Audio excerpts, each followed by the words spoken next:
It's the first week of May. Stinging nettles are in great abundance now and perfect for picking. I'm going to pick some stinging nettles today and make nettle beer using a recipe from this fantastic book.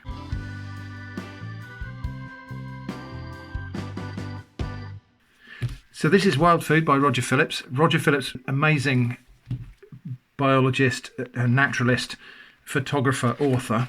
His books are really, really good. Very, very well photographed and researched.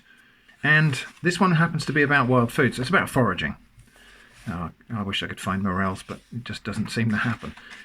Anyway, this book is ordered in more or less season order. So it starts in spring, it ends in winter. And so nettles are somewhere near the start of the year, because usually spring is the time to pick them. So nettle beer, this is a recipe that he's acquired from somebody who found it in the commonplace book of their grandmother. And it's just 100 nettle stalks, 12 litres of water, 1.5 kilos of sugar, 50 grams of cream of tartar and 15 grams of yeast. It's beer in the sense that it's a bit like ginger beer, I suppose. It's not beer as in ale, exactly. I'm going to make this today. I am going to adapt it a little bit, because instead of just using plain sugar, I'm going to use a mixture of sugar and dark malt, because I like a dark beer. And I had a bit of a thought about this, really, that this is just fermented sugar water, really, with nettle flavouring. But if you think about it, that's what beer is anyway. It's just that usually the sugar in beer is malt that comes from barley, but it's still sugar.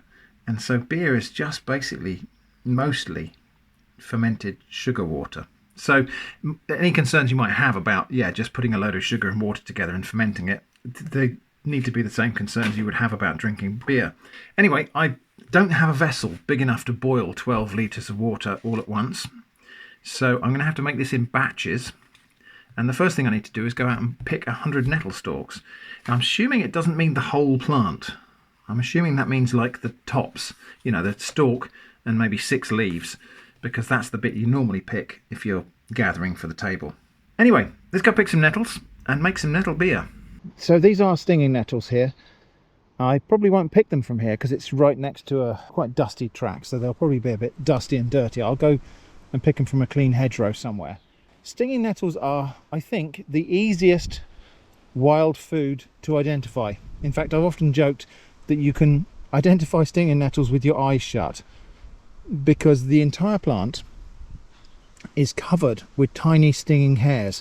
When I say hairs, they're actually more like little glass needles filled with a cocktail of acids and histamines and irritant chemicals that when you brush up against these plants, those little hairs or needles break off in your skin and deliver a dose of their poison. For some people it's really, really painful. For other people it's a mere irritant. For me, I'm lucky that it's actually not too bad. I just get a few little itchy bumps that subside after about half an hour. But some people have quite a severe reaction to them, so it's worth being careful.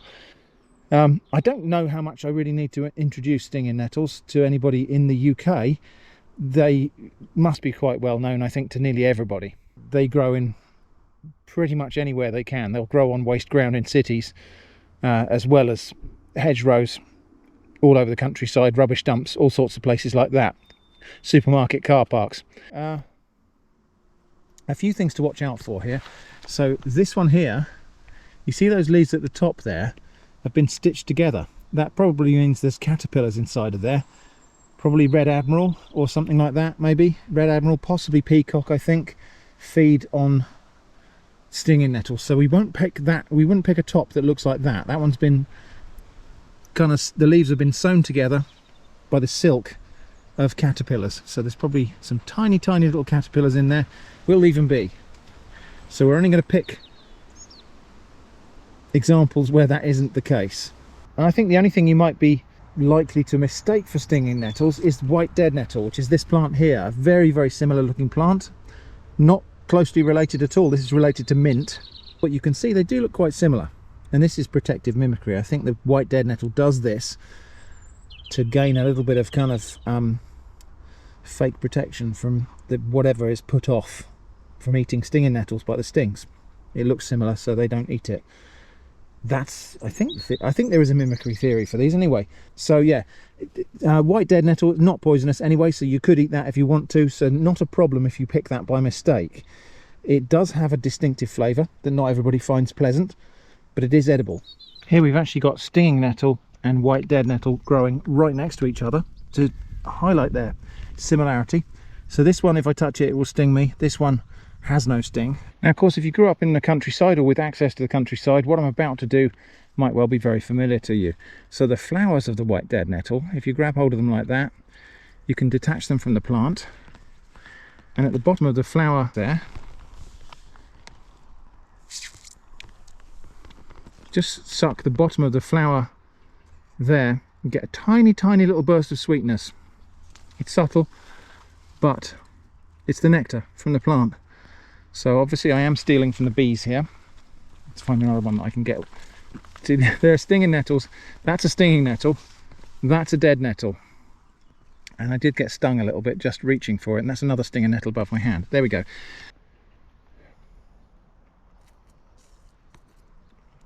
Tiny, tiny little bit of sugary sweetness from that flower. It is just the nectar. Stinging nettle's not only one of the easiest wild foods to identify, but also one of the best. They make amazing soup. They can be made into a kind of pudding that's a little bit like breakfast sausage, a bit like black pudding. They can be used pretty much in place of spinach. Not only are they delicious, they're also very nutritious as well. Unusually for a plant, they contain a fairly balanced mix of all the essential amino acids. So I'm going to pick my nettle tops from these really lush, lovely clumps that are here along the back side of this fence in a field. And I think what I need to pick, and I've got a bag, and I've also got a glove. Don't attempt anything without the gloves, because even though I don't have a severe reaction to this plant, I've got to pick 100 of these stalks, and so I don't really want to get my hand completely stung up. You can pick them without getting stung if you grab them, if you grasp them quickly. It crushes all the little needles without them actually entering your skin. There's a bit of an art to it, and it doesn't always work. Anyway, I think I want about that much of the nettle, so like 6 to 8 leaves, and I've got to pick 100 of those. You can see those little stinging hairs. Some species of nettles in other places in the world don't have as copious a covering of hairs, of stinging hairs, as the nettles here do, as this species does. I think there's a wood nettle in the United States that has fairly few, or comparatively few, stings compared to these. These are absolutely covered with hairs, stinging hairs all over the place, underneath the leaves. Even the roots have stings on them. And what I'm going to do is give this a good shake, because I'm not washing these when I get them home. So I'll just give them a good shake to get any aphids or anything else off them before I put them in the bag. Now, I mentioned that I'm not going to be washing these nettles because we're going to be boiling them anyway. So I'm shaking off the bugs. I'm not picking them from underneath trees because there's big patches of bird poop. That's why I'm not picking them from our own woods, actually, because they would be contaminated underneath the rookery as well. So not picking them from underneath trees.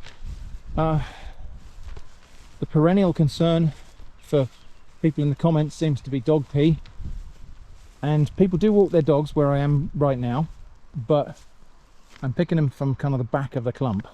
Let me show you what I'm talking about. Got a big clump of nettles here, including some sort of knee-height ones at the front here and taller ones at the back. I'm picking from the back. I think it most unlikely that a dog is going to wade through these nettles just in order to pee on the ones at the back. But anyway, as I say, we're boiling these nettles twice, in fact, when we get them home. So any kind of biological contamination that might be on there is going to be dealt with. Any notionally uncleanliness type of contamination, the ick factor, well,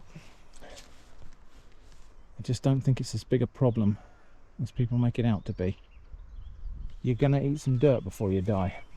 Well, I'm doing okay. By my count, I've got 75 in there at the moment, and I'm just picking them from this hedgerow here.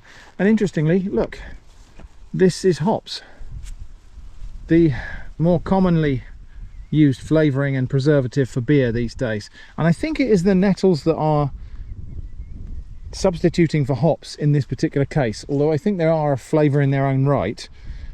Well, I suppose hops are too, but yeah, this hedge has got hops all the way along it. This is hops, and that may well indicate that this was, well, I think there was a monastery around here at one point, and this might well have been a hop vine that has escaped from cultivation into the hedgerows. There's quite a lot of it along this hedgerow actually, so I mean, it could just be out of somebody's garden, it could have been planted here, but it's possible that this has escaped from the monastery that was down the road. Anyway, I got 25 more nettle stalks to pick. Okay, and that's the very last one. Now, in case you're worried that I'm doing irreparable damage to the countryside here, a couple of things to consider. One, these nettles are perennial and they're also incredibly abundant, but also this one that I've just taken the top off of here, you see where I've broken the stalk off here. Look in the node there, see there's two little shoots? All that will happen is that this stalk, which now can't grow, will fail to send hormones down the stalk, that the hormones that would otherwise suppress these two stalks, these two shoots here. And what will happen is, in the absence of hormones coming back from the growing tip, these two shoots will now be stimulated to grow, and this plant will just have two stems instead of one here. It'll be fine. But yeah, as I say, they are incredibly abundant here, and this is a perennial plant as well, so even if you came and cut all of the top growth off of this, it would just regrow. Just got to stop and admire this speedwell. Look at that profusion of speedwell flowers in a lovely variety of shades from lilac through to cobalt blue. More hops here all the way along this hedge. Now, hop tops you can eat, so that little sprout there, see that little wispy sprout there, you can pick that, eat that like asparagus. And of course the flowers, the female flowers, are used for flavouring beer. Wild or naturalised wild hops often don't have a lot of flavour in the flowers. There's a little kind of resin gland in the flowers that is what produces the chemicals that people really like in beer, in hopped beers, and wild ones don't always have that in massive profusion. But I shall keep my eye on this spot and come back here when the flowers are open, and if any of them look promising, perhaps I'll try making some beer again with wild hops, or at least wild growing hops. Now, as I say, the recipe calls for boiling 12 litres of water. My largest vessel only holds, well, that's 4 litres in there with a bit of headspace for the nettles. I think it would actually hold 6 litres, this thing, but I'm allowing a bit of space for the nettles. So I've got 4 litres in there. We're going to have to do this in 3 batches of 4. This is just now coming to the boil. I'm going to add approximately 1/3 of my nettles. And these will wilt down into the liquid, so I might need to add them a few at a time, using tongs to avoid being stung. Now immediately I'm getting an aroma off of these. Actually, I'm getting a kind of ginger and nutmeg perhaps, actually, I think. Kind of spiciness. Let's get those down into the water, bring it back to the boil, and then time that for 15 minutes of boiling. Okay, I can hear that coming back to the boil now, so while those nettles are cooking, or while the first batch is cooking, let's just talk about other ingredients. So the recipe calls for 1.5 kilos of sugar. I've got a kilo of sugar here, and 1/2 kilo of dark spray malt. This is maltose sugar that has been spray dried. So it's a very fine powder, probably quite difficult to handle actually. It looks almost like one of those powders that it behaves a bit like a liquid. I've got my 1.5 kilos of sugar, but 500 grams of it is dark malt. The recipe also calls for cream of tartar.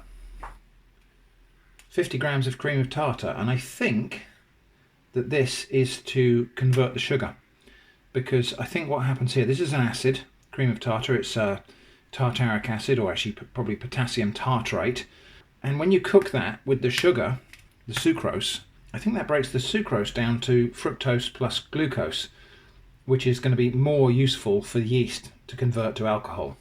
Okay, time is up now on the first batch, and so the first thing I'm just going to do is take out these the big parts of the bulk of the nettles and just put that in this colander here. And I've got that over a pan so that I can catch what I strain out of that. But this is just really to make the decanting and further straining a little bit simpler. What's interesting here is the colour of this liquid. It's already got the colour of beer. Right, I should set those aside for a moment. I mean, I suppose in theory we could eat those nettles. We could use them in soup or something like that, except they've had a lot of the flavour boiled out of them into that liquor. I suppose we should call that wort. This is my other large vessel here, which I've just clipped a finer strainer onto. I'm not going to attempt to pour this enormous vessel of boiling liquid. So I'm just going to do that. Wow, it's really yellow actually. And I think it's true that nettles were used as a yellow dye. It's almost as yellow as water with saffron infused into it. You know, the red string spice herb. In terms of what it smells like, it smells quite vegetable-y at the moment. It smells a bit kind of soupy, which is not a great sign for beer. But I know hops can smell quite vegetal when they're being boiled.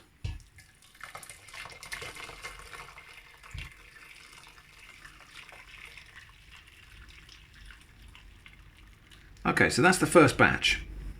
Now I'm going to refill that with water, get the second batch boiling. I think I might actually do the nettle extraction just in the first two batches and then just boil plain water for the third one. I'll explain why later. So that goes on there. And then we've got this nettle liquid here. Plus the strainings from the other batch. Oops. Now I've got to boil this again to dissolve some sugar into it and the cream of tartar. I need to give it half of the cream of tartar, that's 25 grams. The total was 50.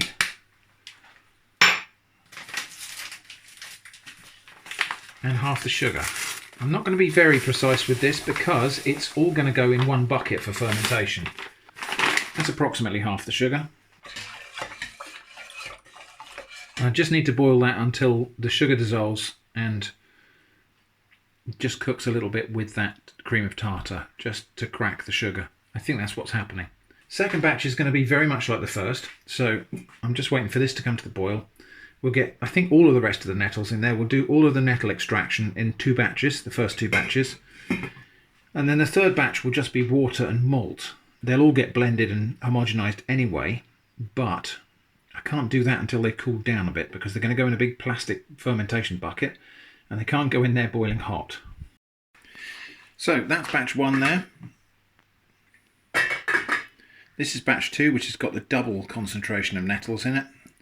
This is batch three here, which is just at the moment hot water. And really the only reason for having boiled this water is just to be consistent with the others. Well, it'll help the malt dissolve, but also it's sterilising the water because this is just tap water. And whilst tap water is completely safe to drink here, that doesn't mean it's completely inert. So boiling it will deactivate any microorganisms that might spoil the brew. Ooh, that's foamy. Right, I'm going to turn that off now.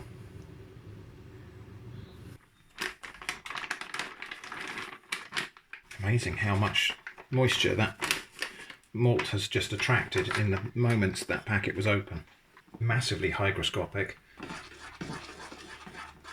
So lid on that, and now I just need to wait for everything to cool down until it's at the point where basically I can comfortably touch the outside of the pan, and then it can all go into the fermentation bucket. Anyway, this spray malt, in case you're curious, so this is just powdered dried malt, and it just tastes like Maltesers, but very much purer. Right, these should have cooled down now sufficiently to get them in this bucket. I'm not going to try to do this up on the worktop because it's a big bucket, and also these are very full vessels. So that's batch number one.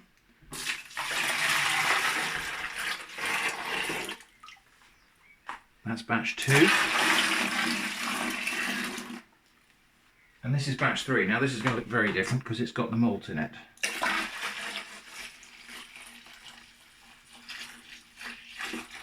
That's cool enough for the bucket, but it may not be cool enough for the yeast. So I'm just going to put the lid back on there for a moment. Keep all the bugs and beasties out. And our yield is just under 10 litres, 2 gallons. So we've lost some liquid, probably to the nettles and to evaporation during the boiling process. So I may top up, I may boil another 3 litres of water and just top up. Okay, this has taken all day to cool down, and this yeast has to go on at a maximum of 24 degrees Celsius. It's a yeast that doesn't like to be too hot. It's sufficient here for 5 gallons, and we've only got about 2.5. So I'm only going to use half of this yeast. The other half, it'll be difficult to keep fresh for anything else, and I haven't got any other purposes in mind for it at the moment. I might actually try making some bread with it. I've tried making bread with beer yeast before, actually, and it's quite interesting. It's not really completely suitable. Anyway, we just sprinkle this onto the top of the wort. That's about half of it. And that's it. Cover that back up. We don't stir that in or anything, we just sprinkle that on top and leave it. So, little peep this morning. Not a huge amount of activity going on there, but there is some bubbling. Now I was tempted to suspect the yeast might not be all that viable, because I expected that to be really frothy this morning. So I have also tested the yeast. I just put some in some water with a little bit of sugar, and it's frothing up nicely. So I'm confident the yeast is active. It's probably just taking a little bit longer to get going in the liquid medium of the wort over there. This bit of yeast here, by the way, I'm going to use this to make some bread. It's not the right kind of yeast, and there are different varieties of yeast that are better suited for different things, but I'm going to attempt to make some bread out of this one. I'm not intending to document the entirety of the process of making bread with that beer yeast, but it has doubled in size. So I wasn't sure it would, because sometimes different varieties of yeast are selected to work on different varieties of carbohydrates. So beer yeasts will typically be looking to metabolize maltose, or perhaps sucrose or glucose, not necessarily the starches that are in flour. But then there might be other enzyme processes going on to break down those starches into sugars. Anyway, it has doubled in size, so I'm going to bake it and then we'll do a taste test. Okay, it's now like 18 hours since I put the yeast in, and if we have a little peep in there now, yeah, there's lots of activity. So I'm going to leave that now just loosely closed. We've got to let any gas escape from there. But that now needs to sit for 4 days. And the bread that I baked with the beer yeast, pretty good bread. It does smell slightly different to regular bread, in a way I can't quite put my finger on. Let's have a little taste.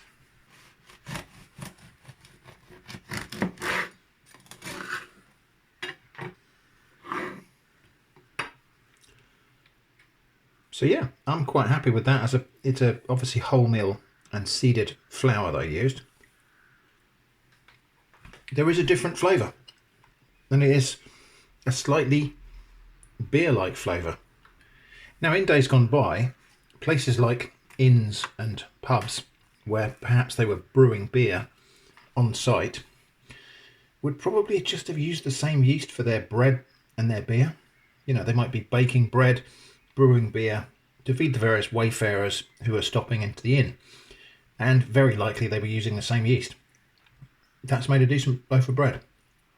Okay, 36 hours in now, and yeah, that's definitely properly fermenting now, so not going to touch that now until we bottle it. I think today is the day we're going to try to decant this and bottle it. I've got a piece of new plastic tubing that I've washed and sterilised. What we're going to just do is skim off a little bit from the surface here and have a look at it. So it's still a bit cloudy, which probably means that there is yeast still working in it. It smells like beer. I'm going to taste a bit as well, because that will give me, I haven't done any science on this, this is going to just give me an idea of how much of the sugar has been converted. It doesn't taste very sweet at all, so that tells me that this is ready for bottling, because there is no sweetness to that remaining. So all of the sugar has turned to alcohol.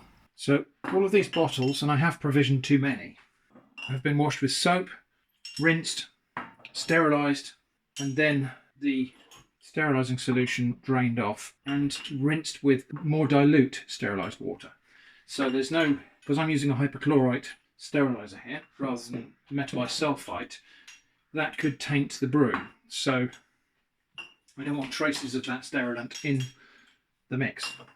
So I sterilised the bottles in a strong solution and then rinsed it off with a very weak solution.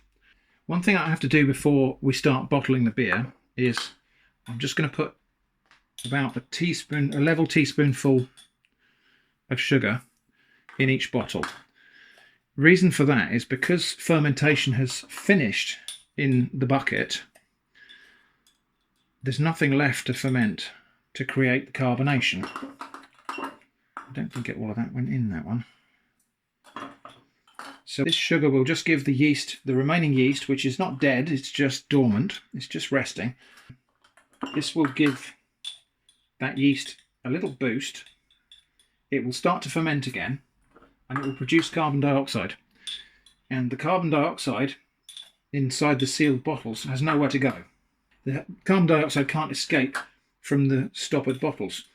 And so it will create pressure, and then under pressure that carbon dioxide will dissolve into the beer and that will carbonate the beer.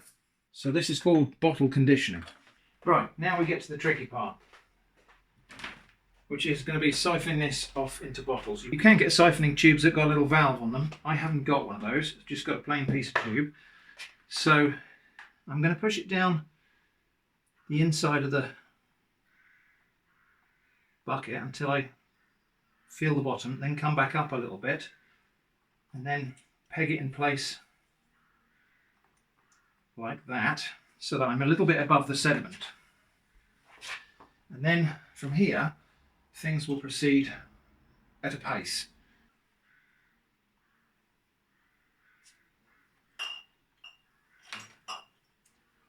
So I just drew the beer along the tube with my mouth, and now gravity is doing the work for me because the bottle is lower than the level of the beer here.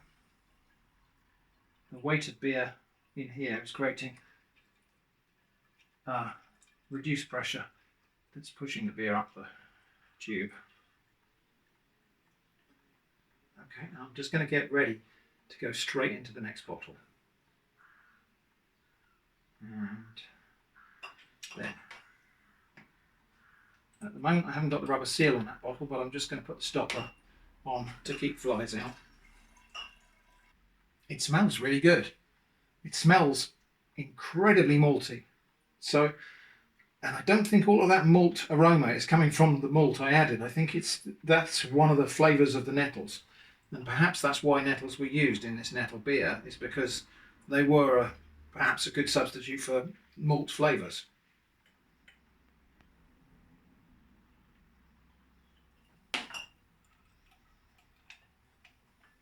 So yeah, the right way to make beer to a specific strength is to measure the gravity, the sugar concentration in the wort, and then measure again after fermentation, and you can calculate the actual alcohol percentage. I haven't done any of that. I'm not actually interested in brewing to target a specific alcohol content.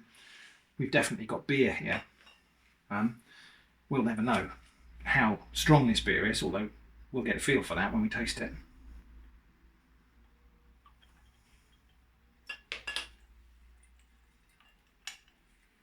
You know, there'll be a certain amount of wastage left in the bucket because if we go down too far, we'll end up siphoning up all the yeast sediment at the bottom. We'll have a look at the sediment in a minute, but yeah, I think we're just going to actually fill these 12 bottles, and that's going to be about it.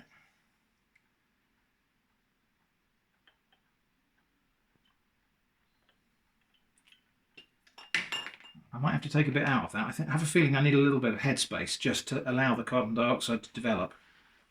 And there is no particular reason why we couldn't drink this right now.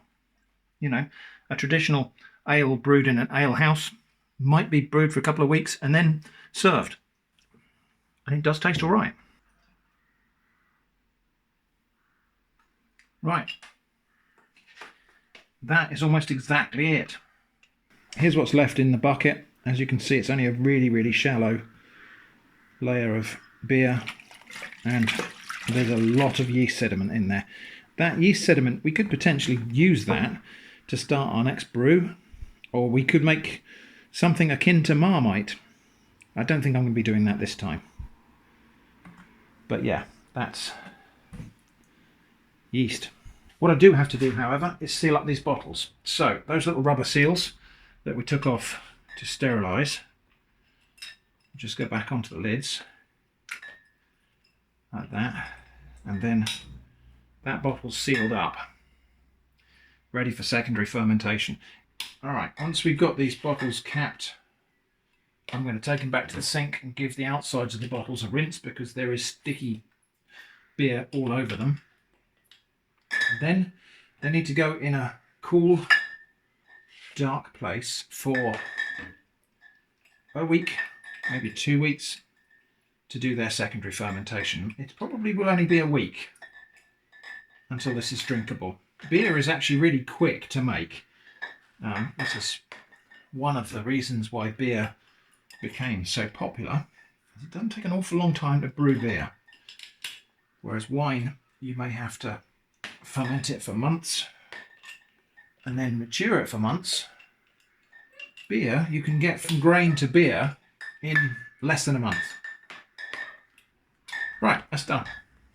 So, rinse off the bottles, mop the floor, and we'll put those somewhere cool. One more thing is just, I'm going to upset those bottles just to give that sugar a chance to get dissolved in. Just give them a little shake like that, just to allow that spoonful of sugar that I put in there to get into solution. I think it would probably diffuse in anyway over the next week, but I will do this just to give it a proper chance to get going. Now there is a risk that these bottles may go boom, because secondary fermentation requires pressure to be built up, and these are glass vessels. So there's a possibility of bottles going kaboom. They shouldn't do, because these are fermenting bottles. These are lemonade bottles that are used for making traditional lemonade, where it's a fermented drink, you know, ginger beer, that sort of thing. So we should be all right. But as a precaution, I think I will stand them in a big bucket. In lieu of buckets, actually what I've done is put them in these IKEA bags, so 6 bottles in each bag. This will help to keep the temperature nice and stable, and also putting it in 2 bags instead of one big container means I kind of split the risk. If one of the bottles goes boom, it won't take all of the others out. Time passes, and I think this might be ready for tasting. It does look a lot clearer than it did when it went in there. Last night I put one of these ice blocks in there just to bring the temperature of these bottles down to cellar temperature. They're not going to be ice cold, but they're not going to be ice cold, but we don't want it ice cold because there's something to taste here. Right, well, the time has come to give this a taste. Now, it's not completely clarified, and it does mean that if it does fizz, we might get some yeast bubbling up from the sediment that's in the bottom. There is a sediment layer in the bottom there, which means hopefully it has done its secondary fermentation. Anyway, enough wittering, off we go. Yep, a little bit of a hiss there. Not a lot of fizz. I can see some bubbles rising actually. Yeah, we've got a little bit of bubbling. Okay, well, here we go, to the nose. It smells really beery. I know that sounds a weird thing, but it does. It smells really malty and yeasty. Tasting time. Okay, well, it is slightly sparkling, so the secondary fermentation has worked. It's quite an acidic beer. I've got a little selection of savoury snacks here, by the way. Almost like a sour, and I wonder if that is that cream of tartar, because truth be told, I'm not altogether sure whether this nettle beer recipe I was following was intended to be just like a ginger beer type drink where you ferment it for a couple of days, get it in the bottles fast, and drink it as sugary pop, or whether it was meant to be something a bit more like beer. I've brewed this a little bit more like beer. It does taste as though I can sense that this is actually quite alcoholic. I would not say that that's by any means a good quality beer, and we can lay all of the responsibility for that shortcoming at my feet, I think, but it's all right. Yeah, there is a sort of leafiness to it. So, yeah, a bit like leafy, as in almost like the scent of tobacco, you know, like a Virginia tobacco. It's not that. And when I say tobacco, I mean tobacco not burning, you know, tobacco, cured tobacco, which actually smells really quite nice before you set light to it. Slight floral scent. There's not very much bitterness, and that's obviously because there is no hops in here. It is just the nettles, so whatever bitterness we've got in here has to have come from the nettles, and there's not much of it. Slight sort of floral, fruity, almost a melon or pineapple fruitiness to it. So yeah, not bad. I think I'll probably leave it in the bottles for another. I can see it bubbling away there. And I suspect it's got a tiny bit more fermentation to do, and maybe a bit more clearing, and maybe we'll have another taste in a random stuff video in a month or so. But for now, it's a drinkable beer. It's certainly it's within the range of things I've tasted on my Instagram beer tasting posts. I don't know if it's the alcohol taking effect, but that is actually growing on me as I drink it. But yeah, I think we need to leave that for another few weeks to properly clarify. I haven't used finings or anything like that in there to try to clarify the yeast sediment. I've just brewed this relatively naturally, and the yeast will eventually settle out, and hopefully it will form beer yeasts are selected to form a kind of persistent crust at the bottom of the bottle that doesn't easily go back into suspension. Anyway, there we go, my attempt at making a variation of nettle beer. I hope that's been interesting. Thanks for watching, and I hope to see you again soon.